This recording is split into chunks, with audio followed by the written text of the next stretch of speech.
Ladies and gentlemen, welcome back to the Betting Talk. I believe this is episode 34. If you are betting UFC Fight Night, Johnny Walker versus Mingyang Zhang, you're going to want to watch this video. We have 4 best bets for you, followed with the props for every single fight, followed with some parlays at the end of the video. If you guys do enjoy this, make sure to drop a like and subscribe if you have not already. I do these every single week, and I will be, I will try to be live for the card on Saturday. It starts at 3 a.m. Eastern Standard Time.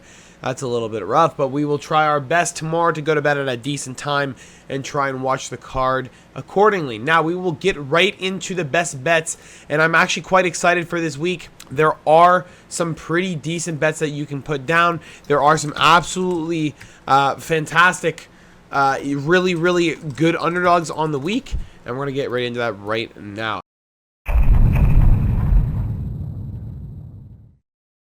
And that is going to start off with the first best bet of the evening, which comes with Michel Pereira versus Kyle Daukaus. And we are going with the side of Michel Pereira. I'm a little bit worried with Kyle Daukaus here. It is his first fight back inside of the UFC. He is making a second stint after getting knocked out back in 2023, I think. I'm going to double check that real quick while we are here. And it was in 2022. Ooh, December 3rd. I was close. I guess he did get cut probably in 2023 regardless. He got knocked out by Eric Anders. Wasn't a good look. Got knocked out by Roman Dolidze in the clinch when Roman wasn't really that hot. Wasn't really that hot shit yet. It was a little bit questionable. He was a big favorite to win that fight, and it was kind of a rough look. He does come back after winning 2 fights in CFFC, and I guess 4. Jesus, I didn't even see that. He did win the championship, fighting absolute kind of fucking shitters. And I'm a little bit worried here with Michel Pereira. Super, super explosive, super good in every situation, as long as it's within the first 5 minutes. And I think Michel Pereira here, realistically, should be able to just absolutely blitz the hell out of Kyle Daukaus. He isn't really super reliable when it comes down to it, but inside of his career, Kyle Daukaus hasn't really made it out of many situations. He beat Jamie Pickett inside the UFC. Phil Hawes couldn't knock him out, which is a bit of a big question mark for me, because if Phil Hawes can't knock him out, will Michel Pereira be able to knock him out? We don't know. Eric Anders was able to knock him out because of the takedown. Michel Pereira is really good, though, on the submission game. His submission game is really, really high level. Multiple submissions inside the UFC. A couple, ground and pounds as well. I guess Andre Petrosky, 8-1. Danny Roberts. We do have finishing potential, and I do believe Michel Pereira will get it done against Kyle Daukaus, who I don't think stand a chance. We're going to move on to the second best bet of the evening, and that comes alongside an underdog on the evening, which is Haisir Mahashante, who is taking on Gage Young. And I think Gage Young's a little bit out of his wits here. He is a bit of a younger fighter. He is fighting a little bit up, I think, in competition. He just fought Evan Elder, and he is now fighting a really, really devastating knockout puncher in Mahashante, who's just had a good war against Nicolas Mota. He was getting a little bit gassed in the 3rd round and was coming on strong. Gabriel Benitez, who got a split decision over, who unfortunately I don't believe is inside the UFC anymore. But Borishev knocking him out. Rafa Garcia beating him after Mahashante missed weight. Throws a lot of questions in the air, I understand. But Steve Garcia getting chinned and Gage Young not moving his head off the center line is a big red flag. If Steve Garcia is getting knocked out, I don't know how Gage Young is going to deal with the fact that he's going to be eating bombs. And I mean bombs. Mahashante does not throw little pussy punches. He throws bombs. And Gage Young, in his fight against Evan Elder, feel free to go watch the tape, does not have that high-level movement that a lot of fighters have inside the UFC. Does not move his head off the center line in bad situations, and chooses to sit and eat punishment and give back punishment rather than move his head off the center line and provide a jab or something to move into the frame. I don't know why he does that, and I don't know why he hasn't fixed it. I haven't seen him fix it yet in any of his fights, and that was the latest one being Evan Elder. His previous fights had the same problem. That's an issue for me. We're going to go with Haisir Mahashante to win at a plus 110 underdog. Now we're going to go move on to the third best bet of the evening, which is going to be Sumadarji versus Kevin Borras. We're going with Kevin Borras to get a decision. Honestly, I'm not going to pick decision, but I'm just saying in general, to get it, he most likely will get a decision victory over Sumadarji. Now, Sumadarji is a decent power striker. He's, time and time again in his career been a very, very high-level striker and been able to get in those weird situations where he throws bombs, just like he did against Matt Schnell, ended up getting choked out, but he was able to get in those high boxing situations where he can utilize the roll and throw some good 1-2s. He is quite long for his frame. Now we have an issue. He fought Charles Johnson, got outstruck. He fought Tim Elliott, didn't do too well, but he got fucking submitted real quick. Matt Schnell was beating him inside some of the situations, even though Matt Schnell was rocked really, really bad. Now, majority of Mahashante's career and knockouts come from the side of, these weird Chinese organizations. They are not indicative of how good you are in the striking, and majority of his knockouts come from those situations. That is a red flag for me, and I think that is going to play a huge factor into this. And if you guys are wondering what I'm looking down at, I'm trying to build a parlay because I can't log into this stupid fucking website. I don't know why it's not working, but I'm trying to get the parlay together so I can show you guys how much you can get if you bet all of the 4 best bets together. I'm about to put that together right now. I just did, so I don't have to fucking look at it anymore. Anyway, Sumadarji is just not that good. Kevin Borras had a really good fight against Ronaldo Rodriguez, dropped him. Rodriguez had to try to come back, wasn't going to happen. He almost put him out. Alessandro Costa and Joshua Van. Joshua Van, he beat the fuck out of Van in that first round and blew his load. That's the problem. And then he worked the body a lot, but Joshua Van comes on really, really strong in rounds 2 and 3. And Kevin Borras just couldn't catch up, and that's understandable. Costa, on the other hand, just had really, really good wrestling. Just kind of bullied Kevin Borras into the ground and just beat the fuck out of him. I really don't know much about Costa, but he's fucking really good. He's fighting Alden Correa. I don't even know the fuck this guy is. It just seems like a layup from him, and I don't know why they're giving him a layup. I understand maybe you need to try and build this guy up, but if you're really trying to build up a guy at flyweight, I mean, it's the wrong guy. You need to fucking hurry him up, and you need to get him through. Again, Kevin Borras to win. It's a good pick. Plus 140 is ridiculous. I don't know how the fuck that guy's a plus 140. Really, really good boxer. A lot slicker than Sumadarji, honestly. And I don't know how people are going to deal with it. Now, this is going to be the lock of the week. And now, I don't do well on main card predictions. You can go back and look at some of my other fights. And this is a main event pick. And those are the ones I don't do well on at all. The main cards I do okay on. I have pretty decent predictions. I think I have 60 to 70% prediction rate on majority of fights. If you go back and look through majority of the videos, maybe I'll do a video where I sum up all the predictions and see if they're correct. But we're going to deal with the fact of this is a really violent fight, and this is a really, really dangerous spot for Johnny Walker. And this is kind of a dangerous spot for Ming Yang Zhang because Johnny Walker's going to go all out or nothing. And he kind of needs something devastating here, and he needs to get a win. He really, really needs it. And if he's going to get it, he's going to get it by finish. And I think Ming Yang Zhang, seeing as he only has one fight in his entire career that has gone over 1.5 rounds, and which is a decision, or I guess 2 fights, one decision and 1 submission loss, or knockout loss, which is in round 2 against the Russian Sergey Podogdavi. See, I know my shit right there, who hasn't fought since 2019, which is a little bit weird. I guess he gave up on fighting, even though he was pretty good. I'm not going to lie. You should go back and watch the tape if you can find it. I think I've only seen, what have I seen? Is it 1 fight? 2 fights? It doesn't matter. You can go back and find it. I'm going to go with the lock of the week being under 1.5 rounds. I think this is a really, really good spot for Johnny Walker and Ming Yang Zhang to go under. I think the minus 360 tag's a little bit fucking chalky, but I think if you're going to add it into some parlays and bet it with, maybe let's just say you bet it with Ming Yang Zhang or you bet it with Kevin Borras plus 3.5, you can get it down to some plus money and you can just kind of work it that way. Realistically, I don't think this goes much farther than the first 3 minutes. Ming Yang Zhang being a minus 400, a little bit chalky. I mean, if you really want to take Ming Yang Zhang, take it. Johnny Walker's all out or nothing. Oh, here, I guess you guys can't see that line there. He's a plus 300. Johnny Walker's all out or nothing. If he doesn't win this fight, it's a problem. He needs to win this fight. He needs to win this fight. If he doesn't win this fight, he's in for a really, really bad road ahead of him. And that's why we're going to go with under 1.5 rounds for the lock. If you are betting the 4-pick parlay, it is plus 778. Excuse me, plus 778. That is $25, pays you $219.54. It's not a bad parlay. It actually is quite fucking reasonable, honestly, for the 4-pick. And for the fact that you're betting in under 1.5 rounds in a very, very violent fight and you're still getting that good of a line, that's pretty fucking amazing if you ask me. I'm not going to lie. What is my fucking password? Bro, okay, we're using DraftKings. I don't give a fuck. All right, guys, so we're going to DraftKings. It doesn't matter. It's not my fault. Shit doesn't work. We're going to go to the props for every single fight on the card. Let's get right into it and do it done quickly.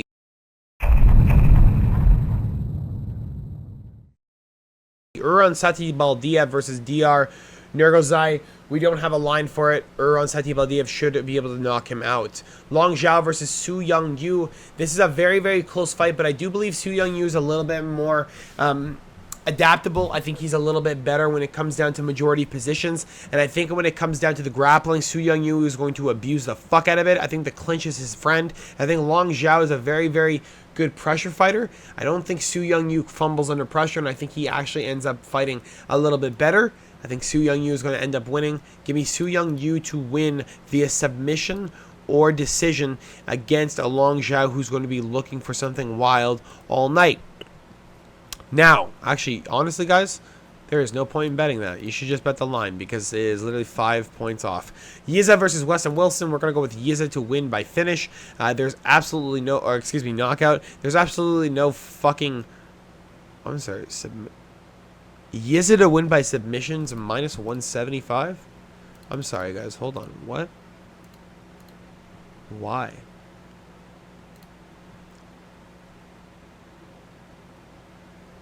Yeah, but Yiza's not going to fucking armbar him.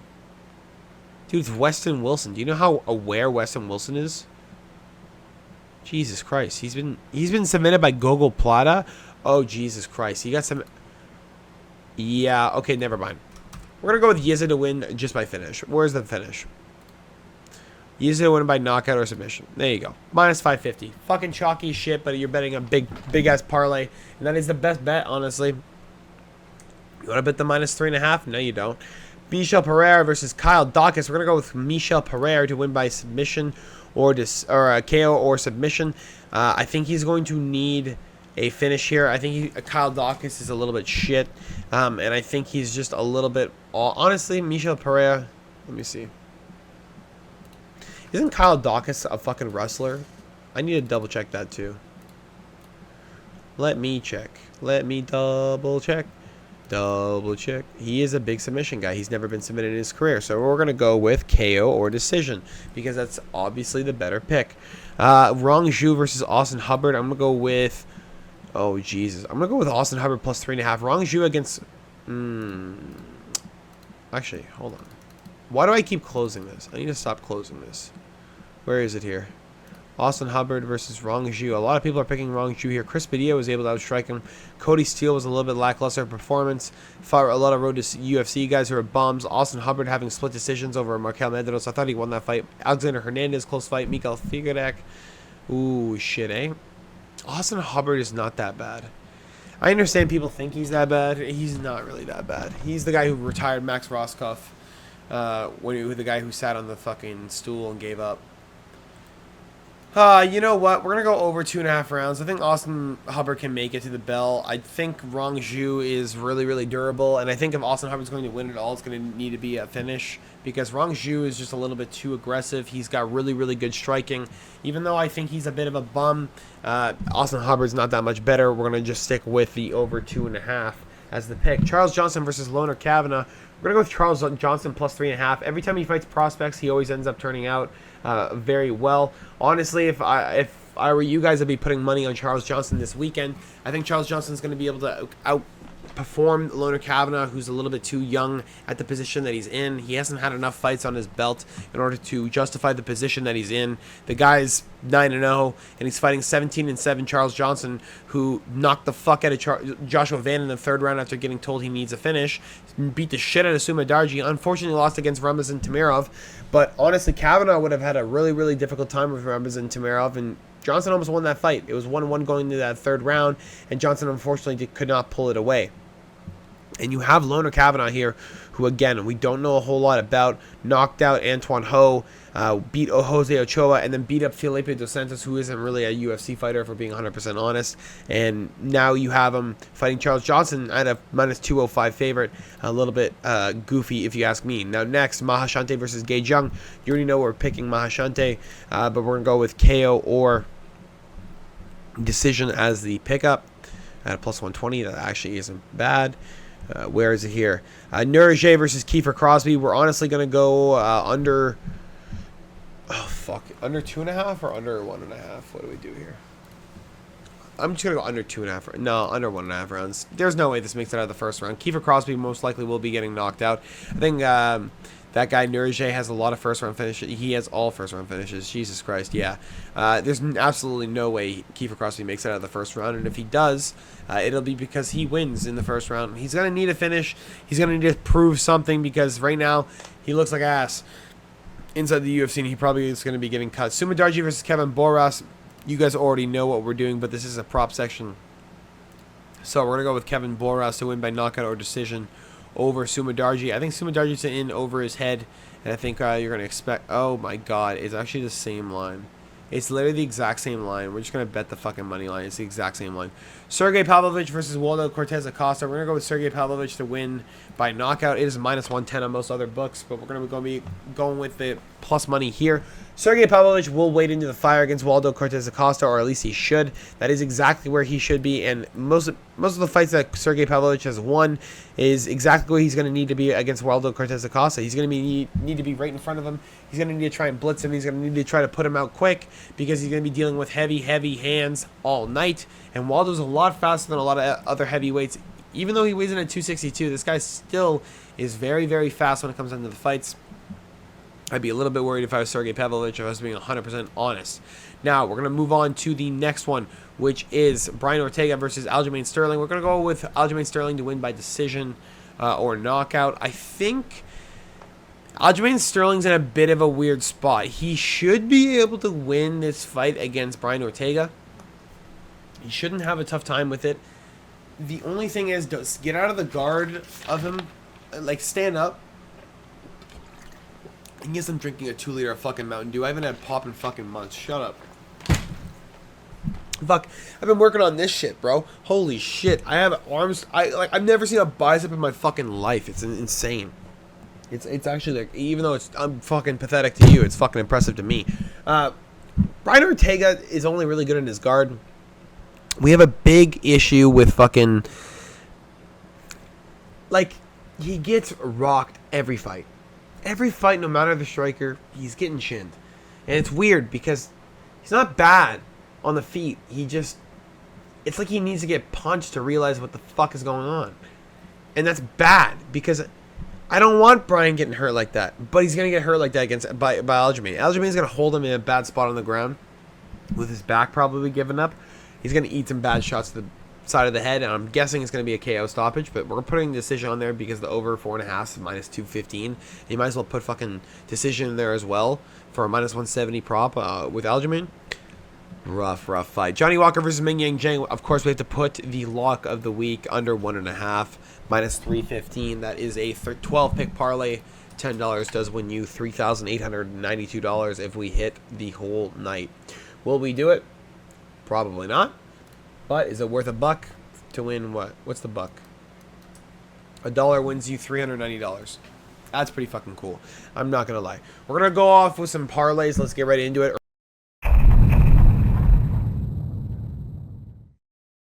Iran Satib Aldiev, Su Young Yu, and honestly, Michel Pereira. You can go a 3-pick parlay there, plus 328. If you are a little bit scared about Michel Pereira, you know Kyle Dawkins is a heavy wrestler. He may just make Michel Pereira sit on his back the whole fight. You can just take that out, and you still have a plus 212 for the early prelims. And if you really want, you can add Rong Zhu in there, or the over 2.5, the prop we liked, as well as Charles Johnson plus 3.5. And you get yourself a 4-pick at plus 572. Honestly, that's probably your better picks. If you want to add in the end of the prelims there, or I guess this is start of the main card, you can get Kevin Boras in there for a plus 918. That is a really good 5-pick parlay. I'm not going to lie. This probably will be the one I bet. You can also add Sergey Pavlovich moneyline in there. Do you? Honestly, I'm going to stay away from that. I think this is a 5-pick parlay you can pick. I think there's a really, really good picks here. I think a problem that we have is that Sergey Pavlovich, we're not 100% sure on. We don't know if he's going to be able to knock out Waldo. And if Waldo gets into a second and third round with Sergey, how's his leg looking? How's Sergey, how's his stamina? We don't really know. Brian Ortega, Aljamain Sterling. I'd love to put the over 4.5 on there, but what happens if Brian Ortega submits him or Aljamain Sterling gets him in a bad fucking half, what's it called? What's the wrestling move? Half something. Power half, that's what it's called. Power half, and just beat the fuck out of him with uppercuts. That's a bad spot. You don't want those spots. Johnny Walker versus Ming Yang Zhang, under 1.5. Again, it is my lock of the week. Do you want to put that in a parlay with a bunch of other stuff when it could happen over 1.5 rounds? You don't really know. I would say, again, honestly, I would. I don't know why I'm talking shit. Yeah, it's the lock of the week, bro. It's a lock for a reason. There's no way this fight goes over 1.5 rounds. Absolutely not. But that's all you got really for the parlays. If you want to add something different in there, you want to do like a what's it called, like a main event pick, I guess you can go Boras. Honestly, Boras, Mahashante, Charles Johnson plus 3.5. What's that pay? Plus 681. That's pretty good. What's that pay? $25? $200? That's pretty good. 191. That's pretty damn good, guys. I'm not gonna lie. That's some pretty damn good odds you're getting for some pretty crappy parlays. I can't lie. What about here? We're just gonna do this. Let's do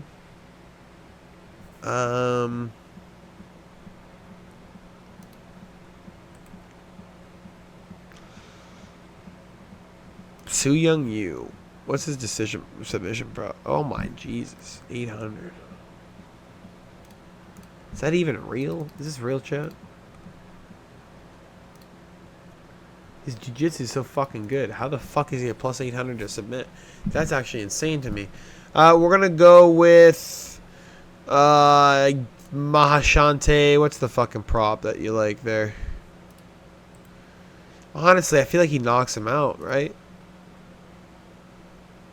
Knocking out C. Yeah, we're gonna go with Mahashante by knockout. We're gonna go with Kevin Boras by decision.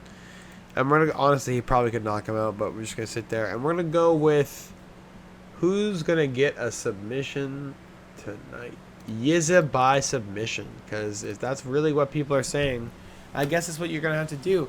And if you guys want to pick those 3 picks, it's a plus 2,846. $25 does get you $736. Not a bad pick if you're being 100% honest. Other than that, guys, I wouldn't bet a whole lot of parlays on this.